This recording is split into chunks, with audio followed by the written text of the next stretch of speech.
Olá, bom dia, aqui é a Bárbara do Fios Desafios do Ministério. A gente vai dar sequência à leitura do livro Uma Mulher que Reflete o Coração de Jesus, livro de Elizabeth Jorge, distribuído no Brasil pela editora Agnus. O capítulo de hoje, dia 21, vai falar sobre o coração puro de Jesus. Eu sinto muito, mas estou rindo só de pensar na palavra puro. Isso porque ontem mesmo tive de tirar um pote de 2 litros de calda de bordo de minha geladeira para dar espaço para outra coisa.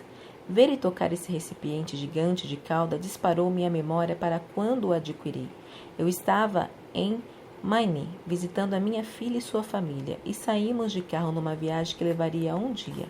Por muitos quilômetros ao longo da estrada, vimos placa após placa anunciando calda de bordo adiante. Na minha casa, quando crianças, meus pais faziam a sua própria calda de bordo, sempre a melhor.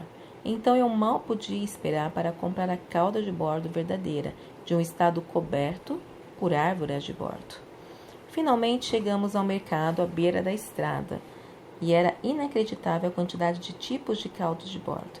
Como eu conseguiria decidir qual comprar? Então descobri a única marca que dizia no rótulo: calda de bordo 100% pura. Você já adivinhou? Foi essa que eu comprei.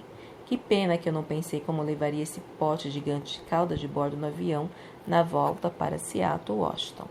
Quando você ouve as palavras puro ou pureza, o que vem à mente? Lamentavelmente, não é a qualidade da comida que compramos. Em nossa sociedade, a maioria das pessoas pensa em pureza sexual. Mas a pureza tem significado mais amplo que se aplica à nossa mente e ao nosso espírito.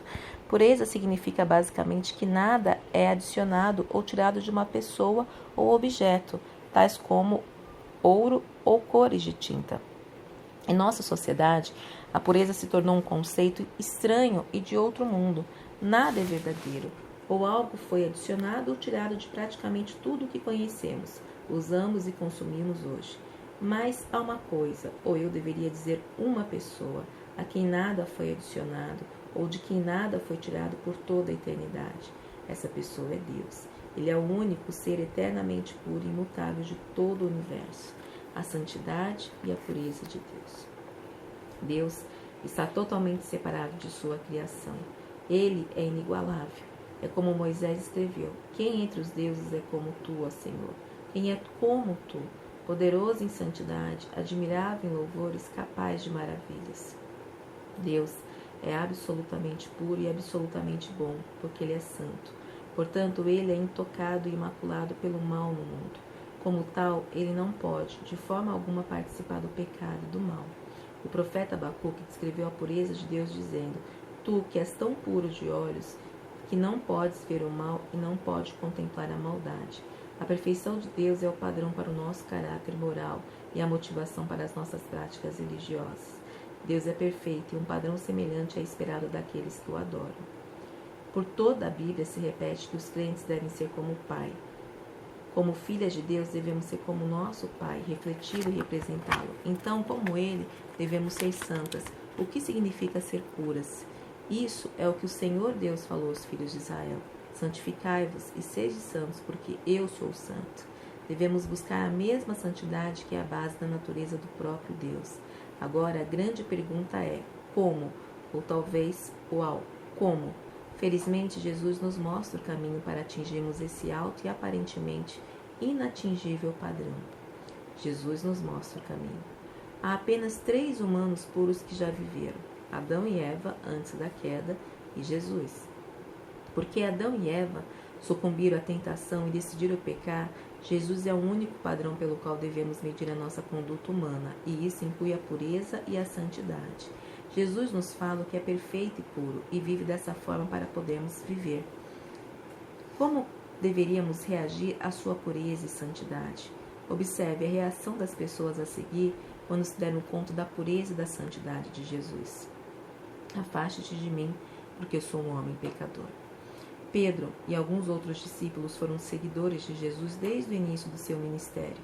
Mas até Jesus os chamar formalmente para se tornarem discípulos, eles ainda viviam a vida pescando. Não levou muito tempo para Jesus atrair seguidores. Todo lugar aonde ele ia, uma grande multidão se juntava. Uma manhã, Jesus se aproximou de Pedro e de seu irmão André e dos irmãos Tiago e João Depois de terem pescado a noite toda e não pegaram nada, Jesus entrou no barco de Pedro e pediu que este o levasse alguns metros para longe da borda, enquanto os homens estavam à beira do mar da Galileia limpando suas redes. Ele queria uma posição mais estratégica para ensinar ao grande grupo de pessoas que estava se empurrando e congestionando próximo à margem enquanto tentava ouvir Jesus. Quando Jesus terminou de ensinar, pediu que Pedro conduzisse o barco para as águas mais profundas e jogasse a sua rede de pesca. Lembre-se, Pedro e os outros tinham pescado a noite toda sem nenhum resultado.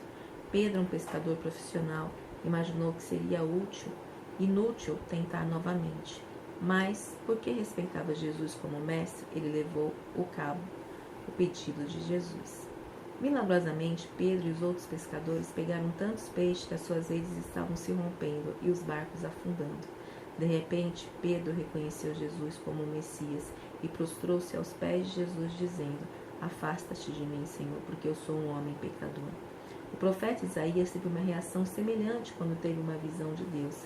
Ele exclamou: Ai de mim, estou perdido, porque sou homem de lábios impuros e habito no meio de um povo de lábios impuros, e os meus olhos viram o Rei, o Senhor dos Exércitos. Pedro não teve nenhuma visão, mas reconheceu a verdadeira identidade de Jesus por meio do milagre que havia acabado de ocorrer e instantaneamente teve ciência da santidade e da pureza inerente de Jesus. Essa revelação tornou Pedro dolorosamente consciente da sua própria pecaminosidade e fez que ele caísse aos pés de Jesus e confessasse o seu pecado, refletindo em seu coração. O que você pensa a respeito de Jesus? Você o considera simplesmente um grande mestre, um profeta, um homem bom, um líder poderoso? A maioria das pessoas gosta de ler as histórias de Jesus, mas nenhuma dessas perspectivas sobre Jesus mudará a sua vida de forma radical, de dentro para fora. Razões como essas não a levarão a reconhecer as suas impurezas, o seu pecado. Abra os seus olhos e o seu coração. Veja Jesus por quem Ele é. Ele é santo. A sua pureza começa quando você reconhece a sua pecaminosidade, assim como a inocência e a santidade de Jesus, e escolhe buscar para si mesmo a pureza que somente Jesus pode oferecer. Este homem não fez mal algum. Pedro reconheceu Jesus como Deus e caiu de joelhos em adoração e confissão. Agora note a variedade de reações de outras pessoas de várias esferas profissionais. Judas, quando esse discípulo viu a horrível injustiça que havia infligido a Jesus ao traí-lo por dinheiro, ele tentou devolver as 30 moedas de prata que lhe foram pagas. É como ele explicou ao sumo sacerdote e aos anciãos: pequei traindo sangue inocente. Lamentavelmente, Judas nunca se arrependeu e acabou se enforcando. A reação de Judas foi de desespero. A esposa de Pilatos. Enquanto Pilatos, o governador romano, presidia o julgamento de Jesus, algo um tanto maravilhoso ocorreu.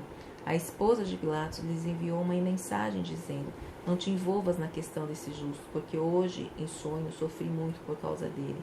A esposa de Pilatos via Jesus como um homem justo, um homem que era moralmente correto e honesto, e ela queria que o seu marido não tivesse nada a ver com a condenação dele. A reação dela foi de evitar Jesus. O ladrão na cruz. 2 ladrões foram crucificados ao lado de Jesus. Um deles foi condenado por todo o ocorrido.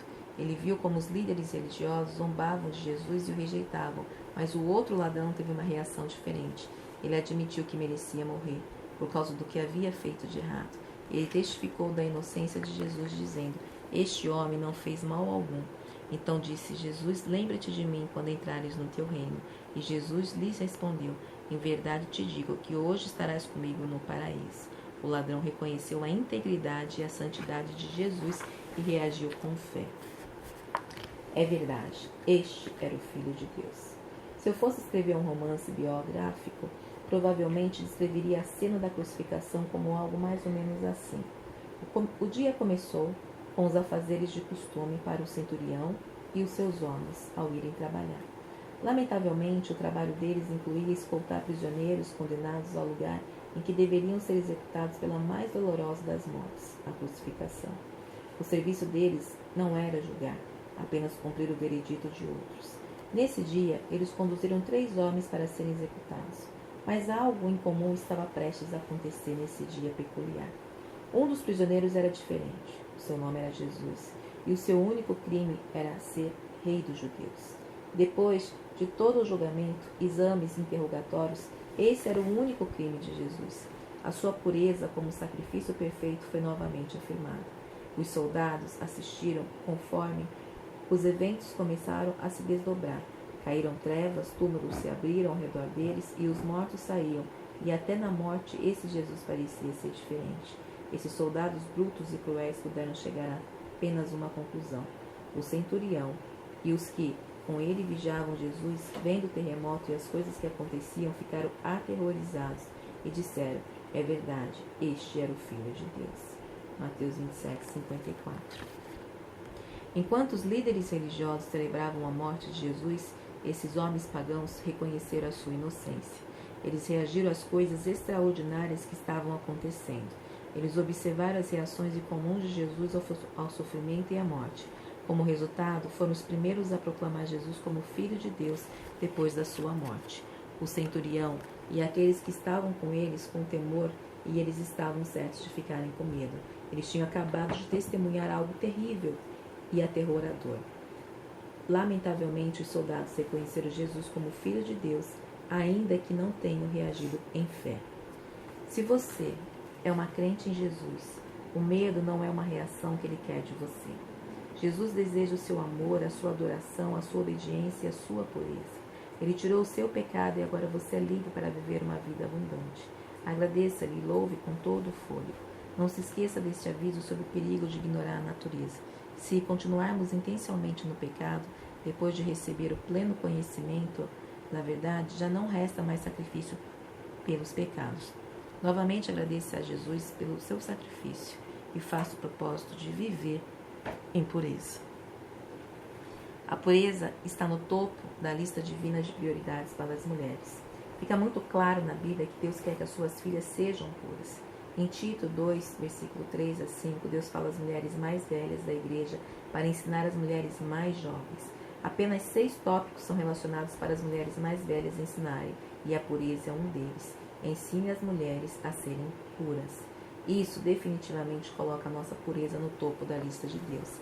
A pureza faz parte da sua lista do que fazer e ser. A pureza não acontece automaticamente. Por causa da nossa natureza caída, a pureza não vem naturalmente. Na verdade, o oposto é que vem naturalmente. Então você e eu devemos fazer um esforço para evitar pessoas, lugares e práticas que poderiam nos tentar a pensamentos e atos impuros. Isso significa que devemos fugir das paixões da juventude e seguir a justiça, a fé, o amor e a paz com os que invocam o Senhor de coração puro. Você está seguindo a pureza e cultivando um coração puro? A pureza vem da palavra de Deus.